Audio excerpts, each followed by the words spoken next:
Baik. Ibu Agnes, kalau menilai secara umum Sulawesi Utara itu selain tadi ada pariwisata dan juga makanannya, ini apa yang buat Ibu Agnes ini aduh suka lagi mau balik ke Manado begitu, Bu? Ya, tentu ada beberapa alasan ya, dan alasan yang utama memang pemandangan, kemudian juga kulinernya juga bagus. Dan yang paling penting adalah masyarakatnya.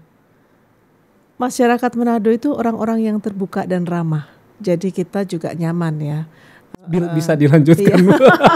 Terpotong tadi. Terpotong, silakan, Ya, Pak. tadi saya bercerita tentang pertama kali saya bersinggungan dengan dunia penyiaran. Kemudian kan kita pahami bahwa kalau dulu itu TVRI itu sangat mewarnai hidup saya. Jadi dulu kan tidak ada televisi yang lain kecuali TVRI.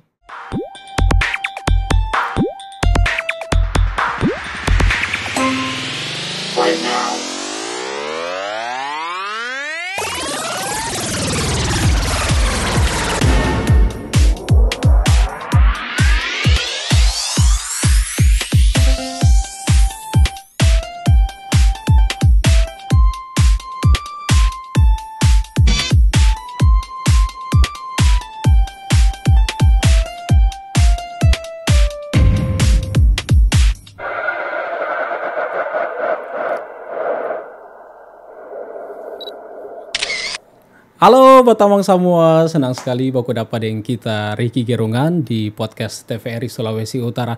Setiap kali orang mau baku dapat dengan tamang-tamang semua tentu ada topik yang akan dibahas dan juga ada narasumber tentu Kang yang orang hadirkan pada kesempatan kali ini for mau cerita banyak. Dan tamang-tamang semua tentu setiap kali orang mau baku dapat dengan tamang-tamang semua ada narasumber yang torang so hadirkan dan tentu katu akan banyak memberikan cerita, pengalamannya, pendidikannya, pokoknya background yang pasti tentu bisa menjadi contoh dan teladan bagi masyarakat Sulawesi Utara, khusus bagi generasi muda yang ada Bauni ini podcast. Langsung saja kita perkenalkan Ibu Dr. Agnes Irwanti SEMSI. Ibu Agnes, salam baku dapa. Salam baku dapa. Baik, Bu.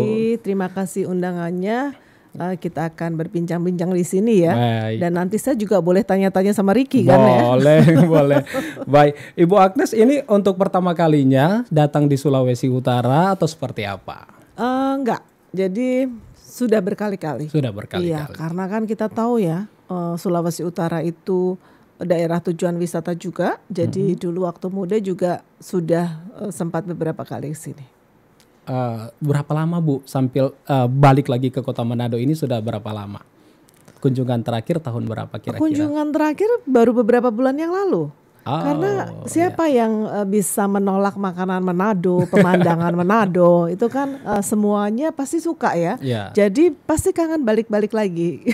Baik. Ibu Agnes, kalau menilai secara umum Sulawesi Utara itu selain tadi ada pariwisata dan juga makanannya, ini apa yang buat Ibu Agnes ini aduh suka lagi mau balik ke Manado begitu, Bu? Ya. Tentu ada beberapa alasan ya, dan alasan yang utama memang pemandangan, kemudian juga kulinernya juga bagus. Dan yang paling penting adalah masyarakatnya. Masyarakat Manado itu orang-orang yang terbuka dan ramah. Jadi kita juga nyaman ya. Mau balik lagi ke Manado, mau datang lagi ke Manado karena bertemu dengan orang-orang yang menyenangkan gitu. Baik, Ibu Agnes sendiri sebenarnya ada keturunan Manado atau seperti apa, Bu? Karena kalau kita melihat tamang-tamang ini Ibu Pemuka ini rupa orang-orang Manado begitu. Gimana, ya, Bu? Kebetulan saya orang Jawa, tetapi saya menikah dengan separuh ibunya, maminya orang Manado gitu. Jadi tapi saya orang Jawa. Iya. Seperti itu. Ibu bisa lebih dalam lagi, artinya dari suami punya keturunan orang Manado, itu bisa diceritakan mungkin latar belakang dari keluarga, Bu. Bila berkenan untuk podcast kali ini silakan, Bu. Baik, apa yang nggak buat Ricky? Jadi suami saya mamanya orang Manado, dari Kakas, kemudian famnya Pangalila. Kemudian papinya orang Jawa Timur. Jadi keluarga suami saya, bapaknya adalah tentara. Kemudian pas dinas di Manado, bertemulah dengan belahan hatinya gitu. Oh, kalau boleh tahu Bu itu tahun berapa Bu? Waduh, kalau taunya saya nggak tahu karena mertua kan ini ya. Lupa saya. Nanti saya tanyakan. Baik, baik. Bu, terkait dengan podcast ini juga kita menghadirkan Ibu Agnes dan tentu ada banyak harapan dari tamang-tamang semua yang Mbak Uni bahwa kehadiran dari Ibu Agnes juga bisa memberikan dorongan, bisa memberikan hal-hal yang positif tentu. Kalau kita berbicara tentang perempuan juga ini sangat tepat bagi generasi muda perempuan yang saat ini bagaimana memberikan kontribusinya bagi lingkungan, bagi keluarga. Saya ke pendidikan Ibu Agnes sendiri, bisa diceritakan secara singkat mungkin Bu, mengenyam pendidikan itu seperti apa? Ya, mungkin kalau orang lain sekolah itu mulus-mulus saja ya dari ini. Kalau saya enggak, jadi berdinamika. Saya lahir dari keluarga besar, ayah saya kerja di PLN, tetapi kita 8 bersaudara, terus kemudian masih ada beberapa sepupu yang tinggal dengan kita, dan juga ada yang anak asisten rumah tangga juga ada yang tinggal dengan kita. Jadi big family, terus kemudian full house gitu ya.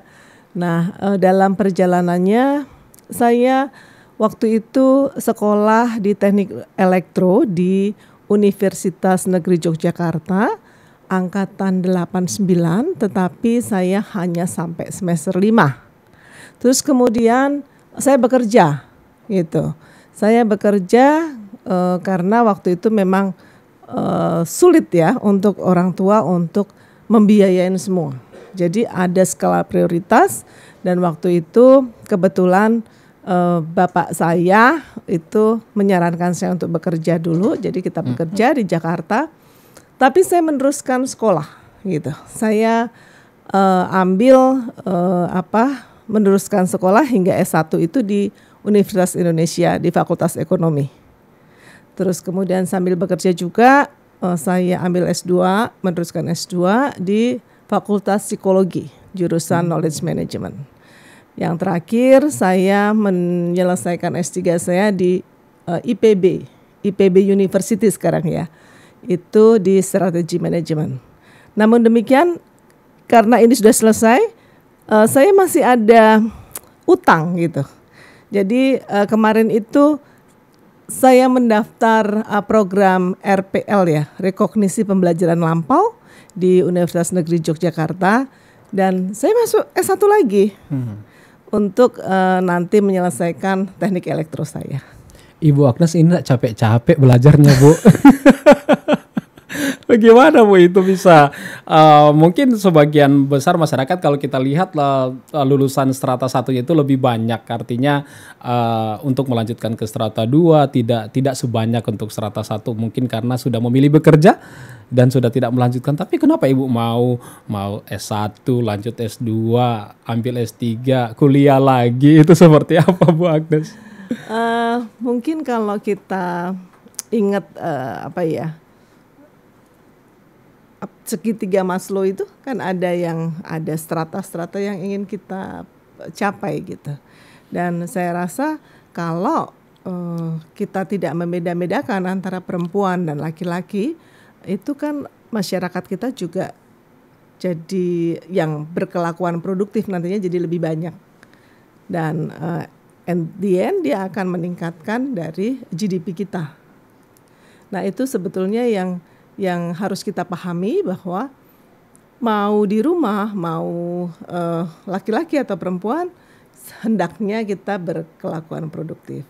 Nah berkelakuan produktif ini bisa juga dari meningkatkan pengetahuan kita. Supaya apa? Supaya bisa membuat sesuatu yang di atas lagi gitu. Bu Agnes, ini tadi Bu Agnes sampaikan sempat bekerja dulu sebelum melanjutkan pendidikannya. Biasanya banyaknya kan tamang-tamang semua kalau orang so kerja, orang Manado bilang so tak enak begitu, sudah enak begitu. Oh iya ya. Tetapi kalau dari Ibu Agnes, apa yang mendorong selain yang Ibu sudah sampaikan tadi? Iya. Apakah juga ada keluarga atau diri sendiri? Ya udah, aku mau lanjut kuliah lagi, harus kuliah lagi seperti itu. Ya, kita rindu kan sebetulnya ketika tidak bisa menyelesaikan itu, saya rindu untuk bisa bergaul lagi sama teman-teman yang di kampus seperti apa. Dan untuk upgrade knowledge itu sangat diperlukan untuk kita bisa naik ke level berikutnya, gitu. Jadi memang orang sukses tidak hanya dari bangku pendidikan ya, bangku kuliah. Bisa juga orang sukses dengan lingkungannya. Tetapi saya kok lebih moderat untuk berusaha untuk sukses, tetapi juga membekali diri saya dengan pendidikan yang cukup gitu. Baik. Wah, menarik sekali. Tamang-tamang sama kita masih dengan Ibu Agnes. Ibu, kalau kita melihat juga selain mengenyam pendidikan yang tinggi, tentu di situ ada usaha-usaha untuk membagi waktu dengan keluarga, bagi waktu. Pasti Ibu Agnes juga punya hobi, pengen ngelakuin itu, tapi juga harus dituntut dengan tugas-tugas kuliah begitu. Nah, Ibu bagaimana membagi waktu ini, Bu? Betul sekali, Ricky. Jadi memang segala sesuatu kalau sudah berkeluarga itu kan kita harus kompromi ya. Jadi ada waktu-waktunya saya kompromi dengan suami gitu. Jadi memang kalau ketika kita bekerja dapat support dari pasangan itu lebih nyaman. Tapi ada kalanya dalam suatu kurun waktu saya sama sekali tidak bekerja, hanya antar anak gitu. Itu ada berapa tahun ya? 5 tahun. 5 tahun, tetapi saya tetap berusaha untuk berhubungan dengan dunia kerja itu. Jadi waktu itu anak saya itu TK gitu. TK, terus kemudian karena dia masih kecil, dia tidak percaya diri gitu untuk bisa berangkat sekolah dengan mbaknya dia, asisten rumah tangga, ataupun dengan antar jemput sekolah. Jadi dia kepingin yang antar jemput saya. Yeah. Jadi waktu itu dengan berat hati ya sudah, kamu mau mami yang antar jemput, maka saya resign dari pekerjaan. Itu saya lakukan sampai anak saya kelas 4 SD. Sampai terakhirnya kita mulai dialog lagi. Aduh, ini ibumu udah gak punya uang nih, boleh gak kerja lagi? Dan anak itu ternyata simple.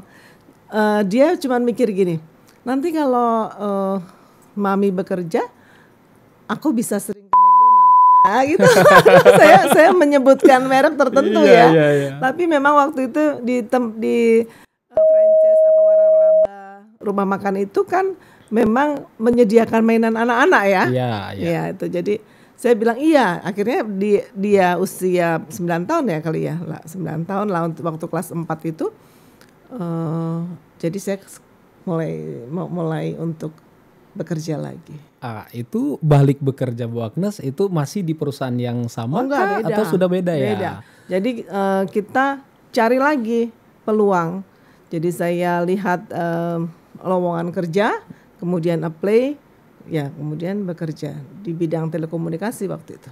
Baik, berbicara bidang telekomunikasi, ini saya tadi searching Bu, saya baca-baca dulu mau ngomong sama Ibu Agnes itu ada data-data apa Bu, ini saya catat, saya dapat tadi, tapi pada tahun 2011 Bu, mendapat penghargaan sebagai Most Inspiring Engineer Award dari Institute of Electrical and Electronic Engineers INEEE.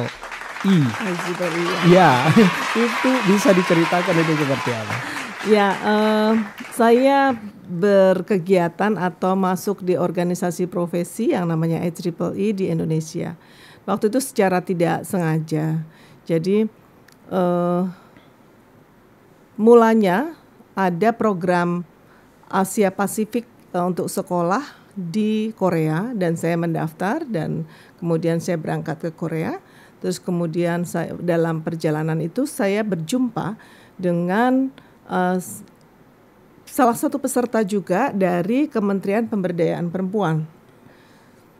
Dan ketika di masa training itu saya mendapatkan anugerah menjadi the best web design gitu deh. Wow. Di Korea itu.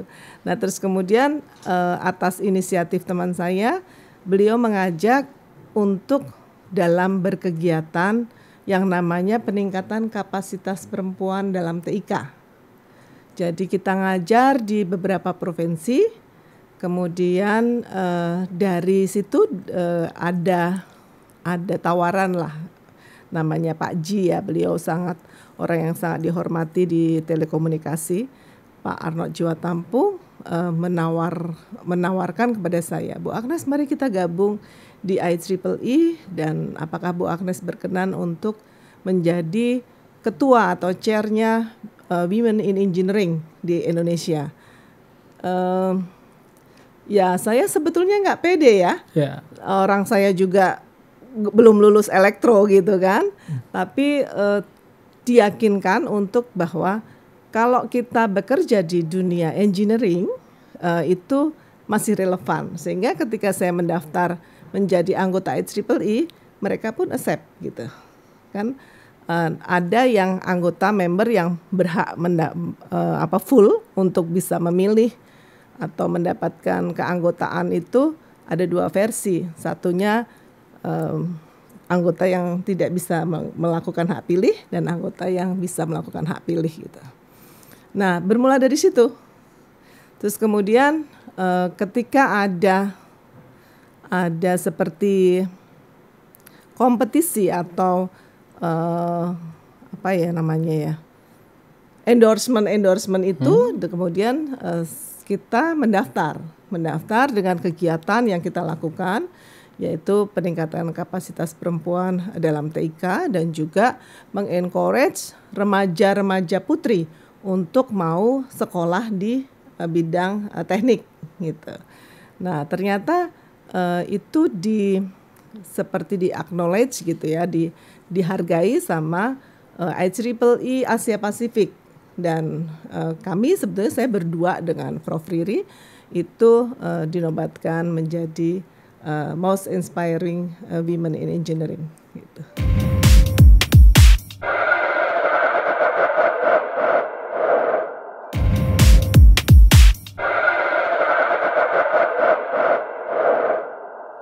Luar biasa karena Ibu Agnes ternyata juga selain memiliki kemampuan di bidangnya tetapi tertarik untuk pemberdayaan perempuan dan anak. Bu, untuk program-program yang ada di dalam itu apa yang Ibu lakukan dengan waktu itu teman itu? Sangat simpel ya, karena tahun berapa ya saya kok lupa ya, antara 2009 2010 mungkin ya. Atau sebelumnya ya, saya lupa tahunnya, tetapi baru masuk internet itu. Jadi di Pemda-Pemda itu baru menggunakan email gitu. Menggunakan email, terus kemudian biasanya dalam suatu organisasi itu dibuatkan email. Nah, kalau dulu kita kan dibuatkan email terus kemudian ini passwordnya silahkan ganti atau apa. Nah biasanya kan kalau kita tidak adaptif dengan perubahan, maka kita tidak akan mengganti, takut salah, takut keblok gitu. Jadi banyak yang tidak realize bahwa keamanan menggunakan internet itu perlu, sehingga banyak email-email anggota ASN gitu, itu yang ke-hack gitu, disalahgunakan. Jadi waktu itu kita memberikan awareness terhadap keamanan melakukan kegiatan dengan dunia maya itu, terus kemudian bagaimana membuat blog, dan waktu itu karena pemberdayaan perempuan, jadi bagaimana suatu UKM itu bisa menampilkan produk-produknya itu melalui internet gitu. Jadi ada kalanya kita turut bangga ketika waktu itu ada salah satu peserta yang kemudian email, "Ibu, saya ada buyer dari Jepang," gitu. Terus apa yang harus saya lakukan? Maksudnya dia dikontak sama untuk produknya itu. Oh ya udah, hubungin kadin setempat, hubungin ini, karena kan kita tidak bisa terus-terusan mengawal itu. Jadi kita memberikan solusi kepada para peserta yang kemudian bisa naik tingkat atau kemudian bisa produknya dibeli baik di luar kota maupun luar negeri, itu menjadi lebih, mereka kan menjadi pangsa pasarnya lebih luas. Dan waktu itu memang impact tersebut sangat bagus gitu. Dan bisa jadi contoh bahwa kalau dulu itu kan biayanya besar baru dapat high impact. Kalau dengan hadirnya internet itu kan dulu biayanya kecil tapi high impact gitu. Baik, Bu, tadi kan penghargaan ini hanya salah satu saja yang saya dapat. Dan kalau Ibu melihat sekarang kan perkembangan dunia digital itu semakin pesat dan kita masyarakat tentu harus beradaptasi dengan peningkatan ini. Saya merasa, Bu, tidak berlebihan saya meminta Ibu Agnes untuk bagaimana juga memberikan dorongan kepada masyarakat khususnya bagi perempuan, bagaimana menggunakan digitalisasi ini agar tidak tertinggal. Bu, kalau kita melihat patorang pe wilayah, ada wilayah kepulauan, Bu, Sangihe, Talaut, dan Sitaro yang tidak bisa dipungkiri, Bu, masih banyak tertinggal karena ada beberapa tantangan juga seperti listrik yang memang belum merata dan juga ini diikuti dengan bagaimana pemenuhan digitalisasi bagi masyarakat yang masih kurang begitu. Itu berbeda dengan Kota Manado yang pasti sudah lebih maju. Ibu apa yang bisa Ibu sampaikan? Silakan, Bu. Memang ya Ricky, kita itu patut sebetulnya bersyukur dan juga harus berjuang. Di mana Indonesia ini kan negara kepulauan. Jadi ada yang istilah 3T, ya kan? Terluar, terdepan, terdalam gitu kan. Nah, mungkin itu yang dimaksud Ricky. Dan memang kalau kita berbicara daerah-daerah 3T, maka negara harus hadir. Di mana negara harus berusaha untuk memfasilitasi. Istilahnya yang waktu itu Presiden kita juga sudah mencanangkan bahwa no one left behind. Ini yang kemudian banyak dilakukan pembangunan infrastruktur, terutama di bidang TIK, untuk menjembatani kesenjangan antara di kota dan di remote atau di daerah 3T tersebut gitu. Dan tentu kita juga harus pahami bahwa yang namanya teknologi itu selalu seperti dua sisi pisau, mata pisau ya. Bisa berubah menjadi hal yang sesuatu yang produktif dan bisa berubah menjadi tidak produktif atau kontraproduktif dan bisa juga membahayakan kalau kita tidak hati-hati menggunakannya. Demikian. Untuk prospek digitalisasi, Bu, kalau Ibu melihat, kalau saya masih ingin sekali membahas tentang potensi perempuan, Bu, di Sulawesi Utara yang kalau kita melihat jika tadi Ibu sampaikan jika dimanfaatkan dengan baik tentu hasilnya akan baik. Mungkin ada tips atau trik bagi teman-teman semua di Sulawesi Utara khusus untuk perempuan bagaimana, Bu? Ya, tidak boleh takut. Jadi kalau kita mendapatkan sesuatu ilmu yang baru atau gadget yang baru atau sosmed atau apapun sesuatu yang baru, kita kalau perempuan sebaiknya tidak takut dan berusaha untuk ngulik gitu. Jadi kan ini gimana ya kan, biasanya obstacle-nya di situ. Ini bagaimana ya, terus bikin account, ini bagaimana ya. Kalau kita bisa baca kan bisa kita rubah juga di bahasa Indonesia, maka kita silakan lanjutkan. Maka kita harus berani menggunakannya untuk sesuatu yang produktif. Nah, di situ dengan adanya digitalisasi itu terbuka lebar pengetahuannya. Jadi banyak sekali pengetahuan di dunia maya ini. Kita mau apa saja, apalagi sekarang zamannya AI ya, artificial intelligence. Kita mau tanya apa aja di Google juga mendapatkan, mau resep apapun, cara tip-tip berusaha yang baik gitu kan bisa dimunculkan. Baik, gitu. Bu Agnes, tadi kita sudah ngomong panjang kita mau istirahat sejenak. Saya mau panggil Neng Sur dulu untuk antar minuman buat kita. Boleh ya Bu Agnes? Pas banget, pas haus. Terima kasih. Ini boleh diminum kan ya? Neng Sur, terima kasih. Terima kasih Neng Sur. Mari Bu Agnes minum dulu. Iya. Aduh manis banget kayak Neng Sur nih.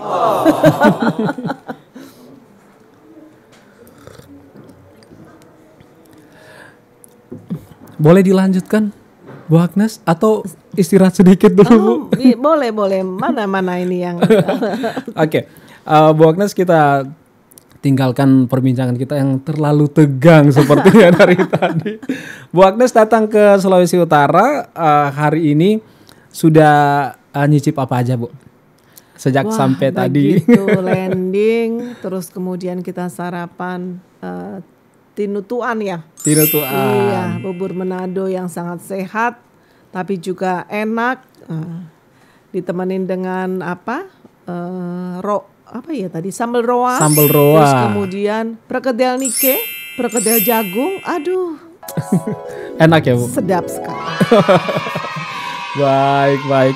Ibu Agnes tadi sudah sempat menyinggung terkait dengan perkembangan AI sekarang. Kalau kita melihat salah satunya juga Bu, ketika foto mau diedit itu sudah tidak susah lagi Bu. Oh, iya. Ada aplikasi-aplikasi langsung terang, langsung cantik ya. Jerawat kayak saya ini hilang semua Bu. Kalau Ibu Agnes melihat tentang perkembangan digital saat ini, melihat kita jauh ke depan untuk Indonesia, ini seperti apa Bu untuk perkembangan dan hal-hal positif yang bisa kita dapat ini apa saja Bu? Seperti yang saya sampaikan bahwa setiap teknologi itu selalu membawa dua sisi. Ya. Sisi yang satu adalah sisi yang baik dan mungkin juga sisi yang harus kita perlu kewaspadaan kita. Nah, yang namanya teknologi itu kan untuk memudahkan kehidupan manusia. Ya. Digitalisasi itu juga untuk efisiensi, kemudian untuk membantu kita lebih produktif. Nah, sebagai masyarakat yang sekarang, tentu kita juga harus lebih peka. Apa-apa pekerjaan apa yang bisa tergantikan dengan AI tersebut.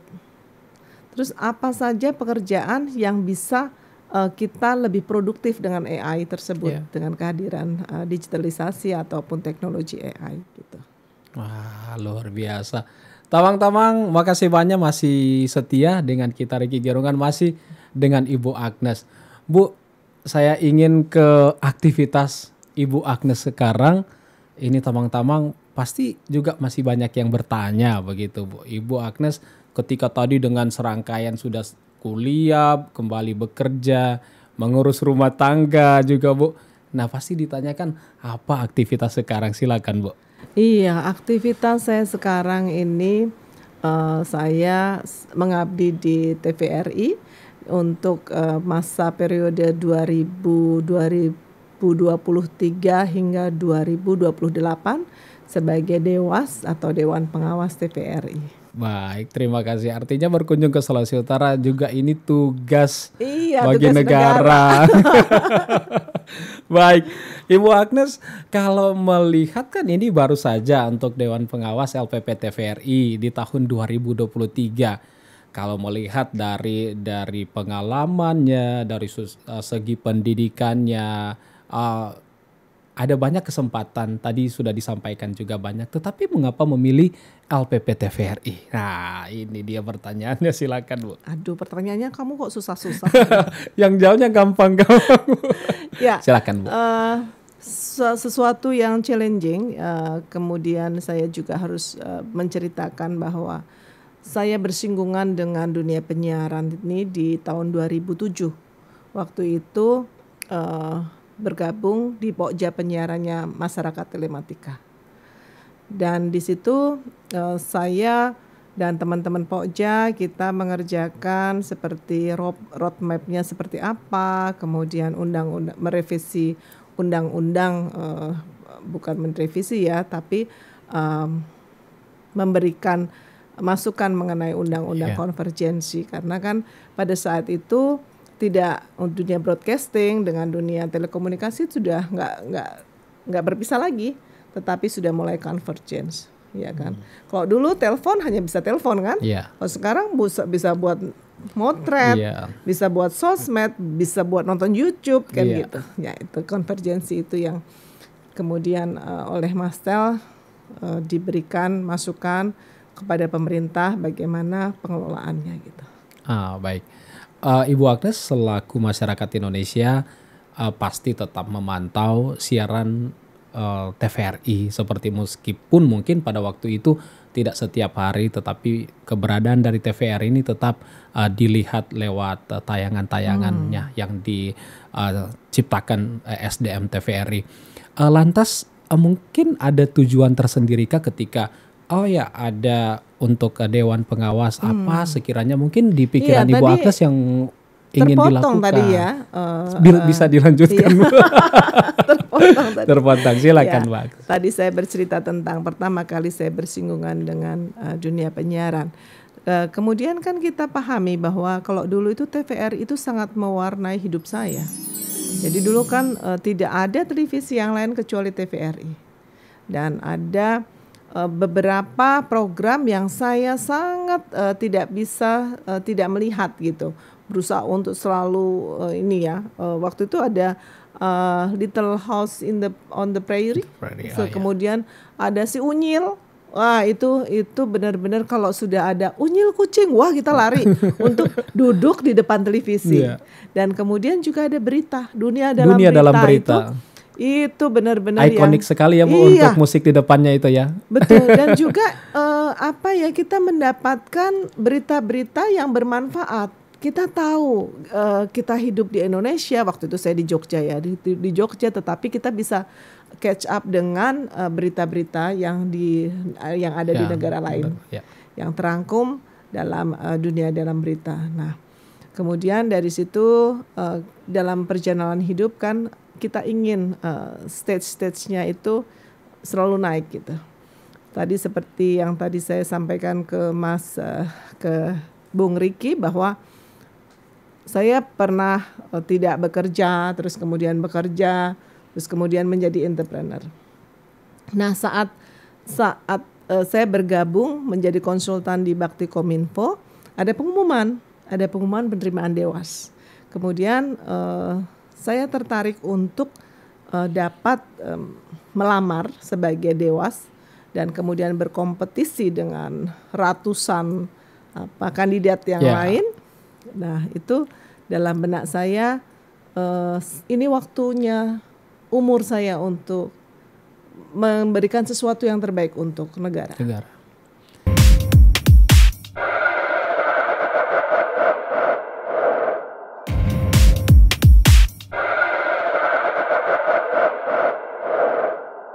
Ini saya sampai mau tanya lagi terlalu banyak ini, tetapi baik.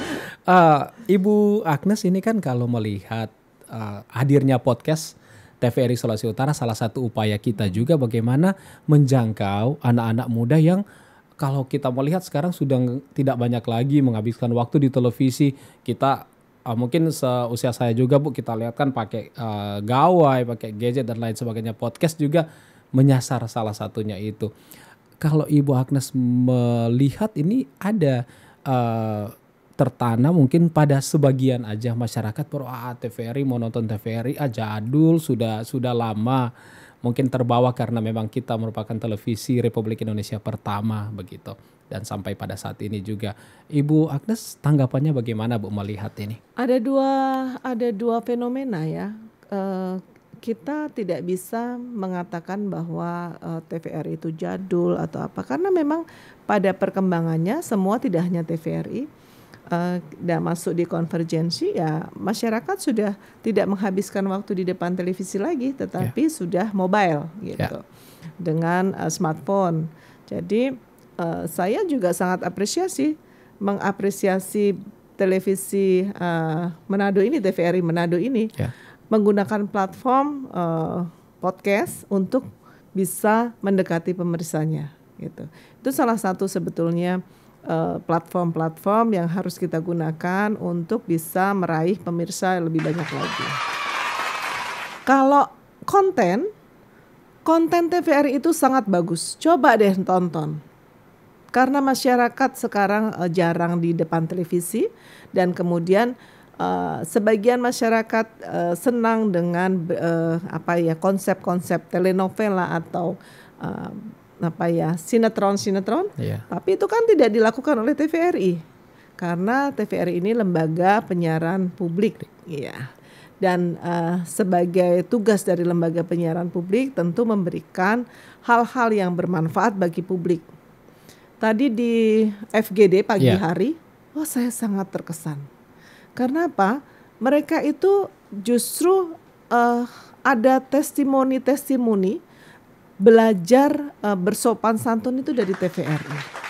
Jadi di TVRI itu konten-konten ada kata-kata kasar nggak boleh. Sehingga itu kan bisa membentuk karakter bangsa lebih bagus lagi. Salah satunya juga Bu Agnes kedisiplinan.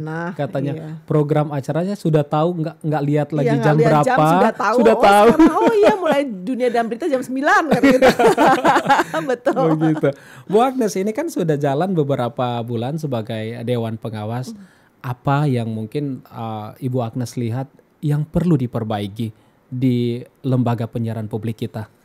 Baik, sebetulnya semuanya itu sudah running well, tapi kita kan menghadapi perubahan untuk melakukan transformasi ya dari penyiaran analog ke penyiaran digital. Dan tentunya harus disiapkan tidak hanya teknologinya saja, tetapi human capitalnya, maksudnya SDM-nya. Di mana kita harus mempersiapkan peningkatan kapabilitas mereka, terus kemudian bagaimana readiness dari organisasi ini untuk bisa melakukan penyiaran digital dengan smooth, gitu. Sehingga nanti TVRI dengan tagline-nya media pemersatu bangsa itu bisa dijangkau. Mungkin kalau di kota besar saya masih bisa menikmati TVRI walaupun saya tidak membeli set-top box, gitu kan. Sudah banyak juga sih smart TV yang sudah include set-top box-nya di dalam. Tapi juga TV kabel itu yang kalau kita berlangganan di situ sudah ada siaran televisi Republik Indonesia-nya, TVRI-nya. Bagaimana dengan yang di luar? Nah, ini memang seperti yang saya sampaikan tadi Ricky, bahwa kalau yang di 3T itu negara harus hadir, negara harus berpihak gitu. Jadi ya kita benar-benar harus melakukan sosialisasi dan kemudian juga mengencourage masyarakat untuk bisa, kalau mampu dia membeli set-top box, kalau tidak ya dia bisa apply kok gitu. Sehingga nanti jangkauan televisi Republik Indonesia lebih bagus, tidak semut-semut lagi, lebih clear. Dan konten-kontennya juga bagus ya. Tidak hanya hiburan tetapi juga pengetahuan. Ada 4 channel loh, Ricky, ya kan? Coba Ricky sebutin.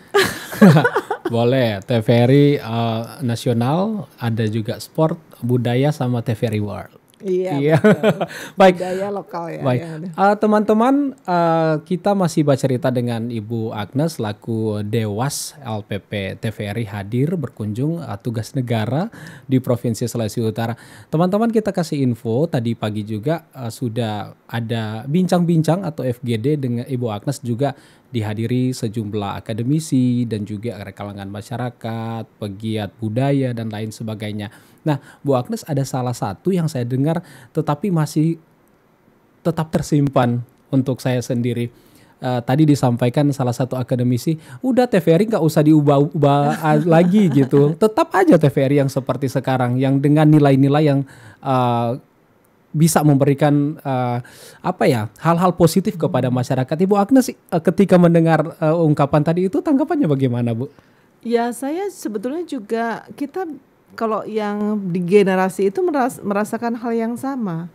Karena apa? Karena TVRI itu saat itu sangat mewarnai hidup kita gitu. Jadi tayangan-tayangannya itu benar-benar yang kita sukai, kita rindukan. Jadi bukannya TVRI tidak memproduksi kayak sinetron ya. Dulu ada serial yang Lost Man. Wah, itu kita tunggu-tunggu. Terus kemudian apa ya? Ada kerjasama apa ya antara Indonesia sama Kuala Lumpur waktu itu ya, antara kita apa ya untuk menampilkan artis kedua belah pihak gitu loh waktu itu. Terus kemudian juga acara-acara mungkin saya ingat Bu, Asia Bagus. Oh, Asia Bagus enggak. Jadi ini antara Indonesia dengan Kuala Lumpur. Oh, Kuala Lumpur ya, khususnya. Iya itu. Okay. Saya lupa, nanti kita googling ya. Baik, mungkin waktu itu Ricky juga belum lahir. Baik Bu, ini waktu kita tidak terlalu banyak dalam podcast TVRI Sulawesi Utara. Bu, Ibu kan pasti tidak akan sering-sering balik ke Sulawesi Utara karena satu Indonesia Bu, pasti nanti jadwalnya juga nanti cukup lama datang ke Sulawesi Utara. Bu, apa yang bisa disampaikan kepada teman-teman yang ada di Sulawesi Utara, khusus kalau podcast Bu, kita lihat ini banyak generasi muda yang nonton. Ya Bu. Baik. Kenapa kita pilih Sulawesi Utara untuk melakukan sosialisasi penerimaan direksi ini? Karena memang kita memandang bahwa di Sulawesi Utara ini potensinya besar gitu. Jadi kita mengharapkan ada perwakilan dari Sulawesi Utara yang bisa menjadi direksi. Dan saat ini sudah ada. Waktu itu ada 2 malah gitu. Dan kita mengencourage masyarakat sini, baik juga kaum muda ya, tidak hanya melihat sesuatu atau main game, tetapi juga TVRI ini tadi sebagaimana disampaikan oleh narasumber yang pagi tadi ya, bahwa bisa kembali ke TVRI supaya kita kembali ke hal yang baik gitu kan. Itu kan touching sekali gitu. Jadi ya, mari kita siapkan, apalagi untuk yang teman-teman di TVRI juga, mari kita siapkan ketika kita mau transformasi digital, kita siapkan kapabilitas kita juga untuk bisa catch up dengan teknologinya. Baik, Bu Dewas, mungkin terakhir Bu, saya mewakili dari masyarakat, mungkin jika ada masyarakat yang bertanya, bagaimana peran TVRI saat ini bagi masyarakat, mungkin khusus sebagai pelaku usaha, dia pebisnis ataupun bergerak di bidang pariwisata, budaya dan lain sebagainya, apa yang kontribusi yang bisa diberikan oleh TVRI? Tentu konten-kontennya harus menyasar ke situ juga ya. Dan kemarin itu TVRI sudah melakukan MOU dengan BRIN, ya, Badan Riset dan Inovasi ya nasional itu BRIN. Jadi nanti ada channel-channel yang kemudian bisa kita melihat pengetahuannya, terus kemudian apa hal-hal yang baik bisa kita ambil dari kontennya lah. Kita harus mendekatkan konten kita dengan keperluan dari masyarakat. Sehingga memang tadi saya sampaikan bahwa program dan berita itu punya bosnya itu adalah pengembangan usaha. Nah, pengembangan usaha ini yang nanti akan melihat mana sih sebetulnya yang harus disasar, konten-konten apa yang tepat untuk masyarakat. Baik. Bu Agnes, saya sudah mau mengakhiri, tapi ada satu yang masih mengganjal juga kalau dari saya pribadi, dan juga ini juga pertanyaan dari teman-teman yang ada di Sulawesi Utara. Bu, kan kalau kita melihat tadi, sebenarnya saya juga tanya ini yang part yang tadi. Kalau kita melihat kan untuk di televisi ada beberapa televisi yang juga seperti penyiarnya, hostnya ini kan sudah dari AI gitu. Nah, ini kedepannya ini Bu seperti apa? Bagaimana lembaga penyiaran publik ini tetap ada di Indonesia, khusus di Sulawesi Utara, Bu? Ya. Nah, emang teknologi ini memang sangat memudahkan manusia sebetulnya ya. Kita bisa, jadi ada AI atau kita bisa menggunakan teknologi ini ketika di bencana. Terjadi bencana, kita harus cepat-cepat kan. Nah, sementara Ricky masih di rumah, masih tidur, masih apa gitu. Nah, kita bisa menggunakan suara Ricky gitu. Kita bisa menggunakan suara Ricky bahwa sekarang pemirsa ada bencana di sini, sehingga bisa melakukan evakuasi atau early warning system. Jadi sebetulnya tidak perlu khawatir bahwa AI itu bisa bisa menggantikan penyiar, walaupun itu dimungkinkan, tetapi beda kan pemikiran langsung, secepat apa Ricky bisa berinteraksi dengan narasumbernya, kan beda juga gitu. Baik, aduh senang sekali saya Ricky boleh berbincang dengan Ibu Agnes pada kesempatan kali ini. Bu, kan kegiatan juga ini kita datangkan itu banyak kan Bu, dari anak-anak muda, dari pengusaha juga, dan pada kesempatan kali ini boleh menghadirkan Ibu Agnes. Terima kasih banyak Bu untuk kesempatan dan waktunya. Juga, sudah malam dengan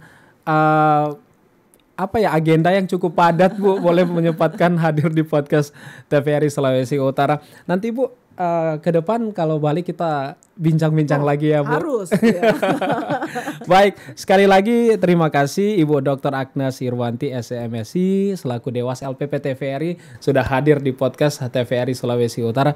Bu, saya berharap apa yang kita bincangkan ini bermanfaat bagi masyarakat Sulawesi Utara yang menyaksikan Baku Muka. Kalau bahasa Manado ini baku muka, iya seperti itu. Baik, terima kasih Ibu Dewa, sukses selalu Bu. Sama-sama, sukses Ricky, dalam sukses pekerjaannya, kesehatan dan juga keluarga. Baik, terima kasih. Doanya. Dan tamang-tamang semua, makasih banyak Sobat Uni. Kita Ricky Gerungan, nanti torang baku dapat di podcast Baku Muka TVRI Sulawesi Utara selanjutnya. Dah.